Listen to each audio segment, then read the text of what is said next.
Money and the idea of its exchange through payments have evolved a lot from the time of its inception. From goods to grain, from metal coins to paper, from bank accounts to e-wallets, money has taken various shapes, sizes, and forms. But in an age of increasingly digital, global, and omni-channel payments, a number of pertinent challenges have emerged for each payment acceptance stakeholder. Operating on an international stage while keeping up with the pace of payments innovation is no mean feat. And the resultant market, it's hugely fragmented. So I caught up with the experts from Nexo Standards to hear how their vision of global standardization is coming to life. Claude, thank you so much for joining me. Tell me a little bit about Nexo Standards and why the initiative to create a unified global card payment acceptance ecosystem is so critical right now. Shannon, first, it's a pleasure to be with you and thanks for your question. I will try to answer and to be very crystal clear, if I can.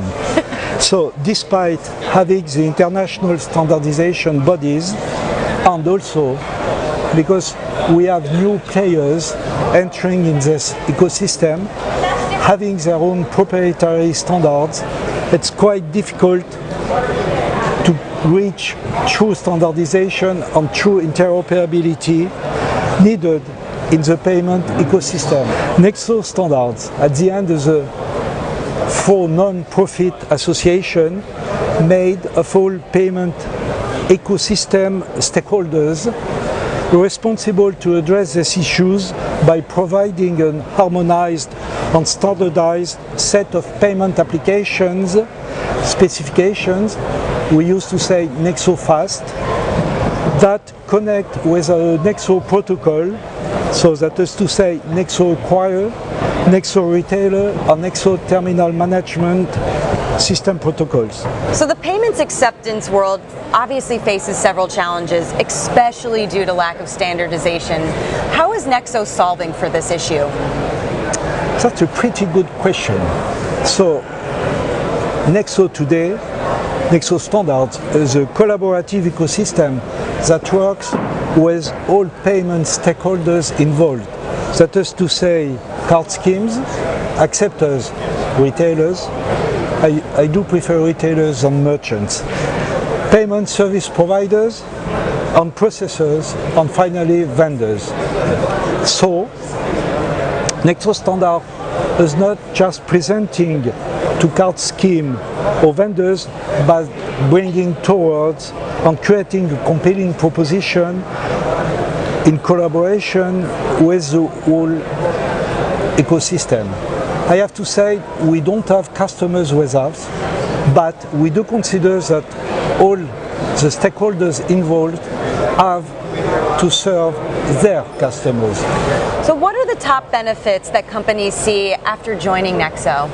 Why you say after joining? When they decided to join, they have studied very seriously Nexo Standards benefits. But more seriously, I would say that first, regardless of where a stakeholder is sitting in the payment value chain, they all have customers to serve. They are working, and we are all working on customer benefits.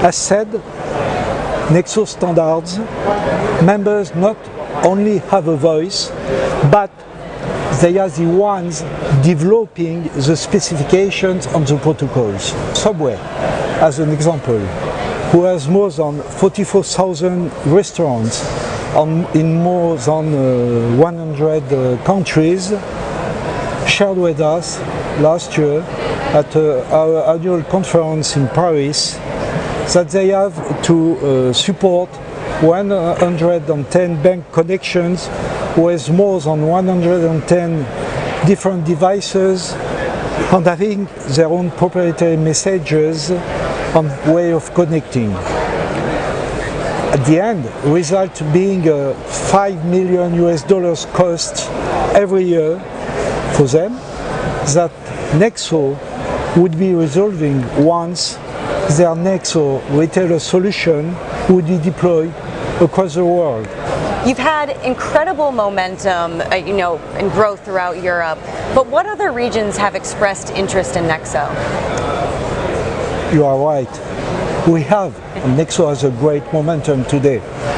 We started throughout Europe, but now our members are from North America, US and Canada, and we have with us almost from our beginning corporations like ACA, First Data, FIS, Visa International, MasterCard, just to name a few. We are also glad that some of the major corporations from Russia, NSPK, National System of Plastic Cards, owned by the Central Bank of Russia, and Asia, such as Alipay and Financial, have joined our association. There's obviously a need for constant innovation within this space. What do you recommend to companies to stay ahead of the curve? Frankly speaking, it's quite difficult for me to answer because I am not Nexo. They are Nexo standards. Look, the beauty of Nexo standards is that it is made of all members coming from the market, and open Nexo standards is open to all of them. And they are the ones able to understand and to answer to the needs of the market. And I think they are facing these challenges, these questions, and they are driving innovation. And I could say that through standardization, we stabilize the market, and they could propose a lot of additional services, and they have the aim, the capacity to develop innovation. That's my fear. So bold prediction time. Where do you see this industry in 10 years, and what is next for Nexo standards? I think it's a very nice boulevard for Nexo. I will try to answer with my own words. Today, expanding our reach in the retailer space with our Nexo retailer protocol, our next iteration, version 4.0, is an official 2022 protocol in line with Nexo others protocols. This is really important for us about making sure the work we do is never in isolation but in collaboration with the full ecosystem to advance payment, acceptance, and promote standardization globally, expanding from card payment acceptance to payment acceptance more broadly, B2B, P2P, bank account, procure to pay, instant payments, integrating with other ISO 20 or 22 protocols, allows a full burden scope for those implementing these messages, being financial, trade, or cards. Well, I'm looking forward to Nexo Standards' continued expansion. Claude, thank you so much for your insights today. I think it was an honor and a big pleasure for me. Have a nice day. Thank you, Shannon. It's clear that Nexo Standards is well on the way to realizing its vision. For all stakeholders, the time is now to support open standards through collaboration to ultimately reach harmonization in a fragmented industry. From Medici Studio, I'm Shannon Rossick.